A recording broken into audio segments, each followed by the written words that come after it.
जब भी आज आप ईरान में रजीम चेंज की बातें सुनते हैं तो हमेशा 1979 से ही स्टोरी की शुरुआत होती है। कोई भी आपको 1953 की कहानी नहीं बताता। सच तो यह है कि ईरान में एक बार नहीं बार बार रजीम चेंज हुई है और हर रजीम चेंज की कहानी उतनी ही दिलचस्प है। क्योंकि अगर आपको 1953 की कहानी सुनाई तो फिर वेस्ट विलन बन जाएगा, अमेरिका विलन बन जाएगा, सीआईए विलन बन जाएगा। और जियोपॉलिटिक्स में ऑप्टिक्स काफी इंपॉर्टेंट होता है। अगर आपको इसके बारे में और जानना है तो फिर कू 53 नाम की एक डॉक्यूमेंट्री है, आप उसे जरूर देख सकते हैं। मोहम्मद मोसादेह गया जेल में और complete control Shah of Iran के हाथ में आ गया और यहाँ से ईरान का तीसरा ईरा शुरू होता है, शाह का राज। This guy was America's friend. Shah का एजुकेशन यूरोप में हुआ था। वो अपने विचारों में और अपने रहन सहन में कंप्लीटली वेस्टर्नाइज बन चुका था। उसने American style of living Iran में लाया, यानी वो पूरा वेस्टर्न फ्रीडम जो हम ऐसे वाले वीडियोस में देखते हैं। इस ईरा में एक अच्छी बात ये हुई कि महिलाओं को काफी फ्रीडम मिला, उन्हें एजुकेशन का अधिकार मिला, वो ड्राइव कर सकती थी, वो कहीं पर भी बिकिनी पहनकर स्विमिंग करने जा सकती थी। मानो ईरान धीरे धीरे यूरोप की बन रहा था। और सिर्फ ईरान में ही नहीं, जब भी ये शाह किसी भी गल्फ देशों में घूमता था तो फिर अमेरिका का एम्बेसडर बन के जाता था। लोग भी देखते थे कि कैसे ईरान की तरक्की हो रही है, कैसे अमेरिका की मदद से ईरान आगे बढ़ रहा है। तब बाकी सारे गल्फ देश आज जैसे डेवलप्ड बिल्कुल नहीं थे। ईरान का शाह सबको जाकर कन्विंस कर रहा था कि वेस्ट से दोस्ती बनाओ, उनका पपेट बन जाओ, आपकी भी डेवलपमेंट होगी। तब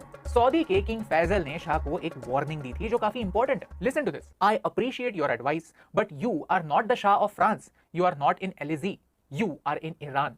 the population is 90% Muslim, don't forget that. मतलब यह है कि सऊदी के किंग ने शाह को वार्न करने की कोशिश की थी कि ये मत भूलना कि आप कितने भी मॉडर्न हो जाए लेकिन आपका पॉपुलेशन उतना मॉडर्न नहीं है।